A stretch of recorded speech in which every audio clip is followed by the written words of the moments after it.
It's scary to ask for help. I didn't want to ask for help. I didn't even want to leave my work. But sometimes you have to take that leap. I moved to Markham in 2008. Before coming to Ontario, I suffered a stroke, which was quite altering for me. And so I was referred to a doctor who was affiliated to Markham Stouffville. And he also followed me through with my pregnancy. And my daughter was actually born in Markham Stouffville in 2009, which was really great. In 2016, I went through a divorce and I was now a single mom, working full time. But, I've been through so much in my life that I'm like, I could do this, I'm strong and we'll just keep going. And I did. It started taking a toll. I started feeling more and more guilty about leaving my daughter in the care of strangers. I was isolating myself more and more from friends because I was dedicating my whole life to work. And so I really wasn't taking care of myself. What started to happen was I started not sleeping. It got to the point where I ended up starting to feel very anxious, even at work. And my work was starting to get affected. And I was crying randomly, and I just didn't know why. I didn't particularly feel sad. I remember it was a Friday in October, and I was sitting at my desk, and every Friday I had to hand in this report to my VP, which I've done a million times, and the whole screen kind of went blank. And then I started feeling very dizzy and confused, and I said, okay, I don't feel well. And so I left work, I went straight to see my doctor, and he says, listen, Alia, okay, I've been seeing you now for almost 8 months. I really think you need a timeout here. I'm like, what does timeout? I don't take timeouts. No, I'm gonna work. And on the Monday, I remember I woke up and I'm like, what do I do now? And then I started spiraling even more. I wanted to crawl out of my skin. I was anxious, but I was sad. It was crying. It was just all these emotions that I couldn't understand. I didn't want to be here anymore. What's the purpose here? I think my daughter will be better off even without me. And I was literally thinking that.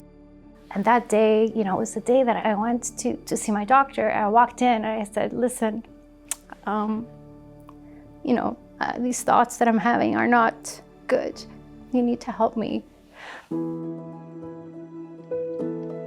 The psychiatrist prescribed some medication. And he said, when you're ready, there's also some classes and courses you could take here at the hospital that can help. I was in the ward for a week, and they were exceptional there. They had things like art therapy there, yoga. I felt safe, and we did change medication. And I felt that there was hope. For the first time, I'm like, okay, I think we can move forward from here. I started doing a program called Bridge, which is offered at the hospital, which is amazing. I really started to feel better. Within the Bridge program, they also offer art therapy. During that time, I said, okay, let me take a full art therapy class. And I absolutely loved it at the time.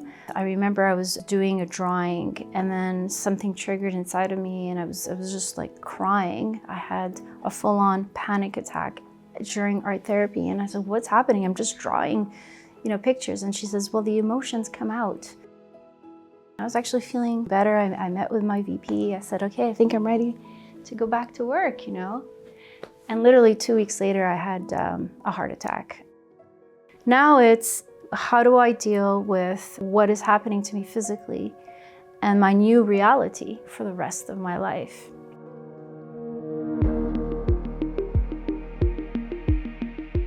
I started doing the women's clinics specifically because I really wanted to focus on clinics that were women only. I just felt that perhaps I could have a better sense of connection. You have to be kind to yourself. You have to honor, where you're at that day, how your body's feeling. I am so grateful for the donations that both Shoppers Drug Marts and the Nanji Family Foundation. It's not just about providing art supplies. It's the opportunity to have women come together and give them a sense of community, give them a sense of purpose, give them a sense that you're not alone. And we need more of these groups because they're life-changing. For some women, It would have been the difference between maybe not being here today or going to a group. That's how impactful these groups are. I'm very grateful to the hospital, to the staff. They're just absolutely amazing.